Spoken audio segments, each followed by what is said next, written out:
మహిళలను CM అవమానించారని BRS చేస్తున్న ఆరోపణలను రేవంత్ రెడ్డి ఖండించారు. మహిళలను ఎంతగా గౌరవిస్తానో అందరికీ తెలుసని అన్నారు.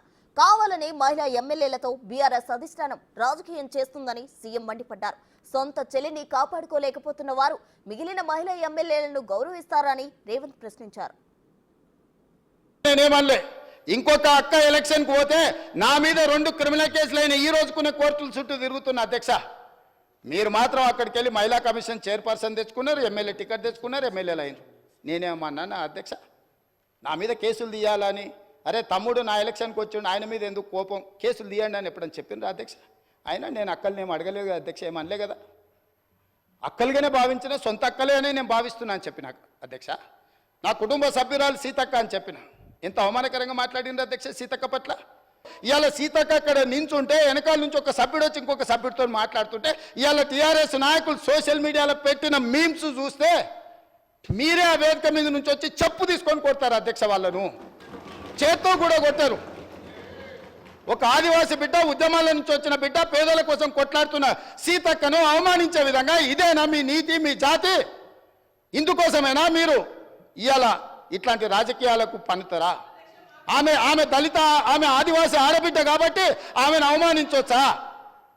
ఇవాళనే అక్కలకు చెప్పదలుచుకున్న ఈ వేదిక మీద నుంచి, అక్క ఎవరి ఉచ్చులో పడి మీరు తప్పుదో పడుతుండ్రో వాళ్ళని నమ్ముకునే సొంత చెల్లెలు తిహార్ జైల్లో ఉన్నది అక్క. సొంత చెల్లెలు తిహార్ జైల్లో ఉంది అధ్యక్ష.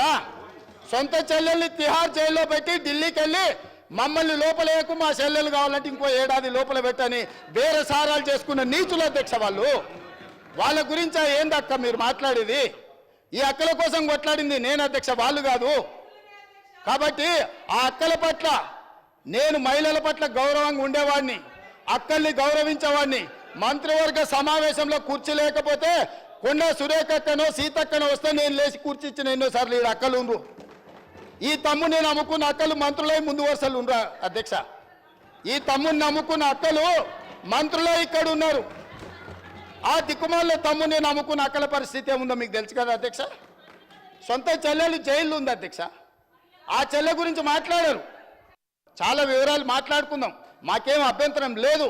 రాజకీయపరమైన చర్చ కావాలంటే ఆల్రెడీ 31 తారీఖు వరకు బడ్జెట్ ఆమోదానికే చర్చ అంటే లేదు, కొనసాగించాలంటే 1-2 తారీఖు వరకు కూడా చర్చలు చేయాలని తమ అనుమతితోని మా లెజిస్లేటివ్ అఫైర్స్ మినిస్టర్ ఈరోజు చర్చకు అవకాశం ఇచ్చినాం అధ్యక్ష.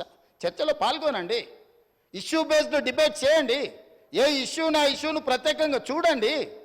మీరు ఎందుకు రాజకీయంగా కలగాపులగం చేసి రాజకీయ ప్రయోజనం తప్ప ఇంకో ప్రయోజనమే లేనట్టుగా ఈ సమాజాన్ని తప్పుదో పట్టించే విధంగా ఎందుకు వ్యవహరిస్తున్నారు, ఎందుకు ప్రవర్తిస్తున్నారో నాకైతే అర్థం కాలేదు అధ్యక్ష. మేము బాధ్యతాయుతంగా ఒక బాధ్యత నెరవేర్చాలి. ఒక గురుతరమైన బాధ్యత తెలంగాణ లక్షలాది నిరుద్యోగ యువకులు ఇవాళ మా మీద పెట్టినారు. ఈ బాధ్యత నెరవేర్చాలని రోజుకు 18 గంటలు కష్టపడి ప్రపంచంతో పోటీపడి సాంకేతిక నైపుణ్యాన్ని పెంచి నిరుద్యోగ యువకులకు ఉద్యోగ అవకాశాలు కల్పించాలని పట్టుదలతో మేము ముందుకెళ్తున్నాం అధ్యక్ష. ఇవాళ పేపర్లలో రోజు చూస్తున్నారు కదా అధ్యక్ష, ఇంజనీరింగ్ చదువుకునే పిల్లలు గంజాయి సరఫరా చేసి దొరికిరు అధ్యక్ష.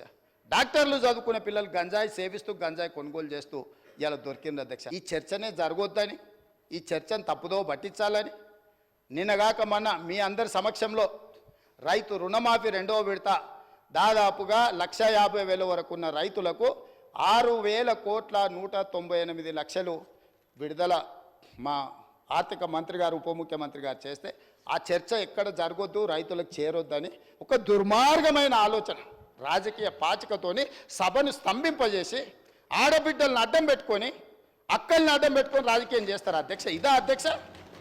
ఇదా అధ్యక్ష? నేను మాట్లాడాలంటే చాలా మాట్లాడగలను అధ్యక్ష. ఆ అక్కలకు నేను చెప్పగలను, ఆ అక్కల్ని నేను సొంత అక్కల్లాగానే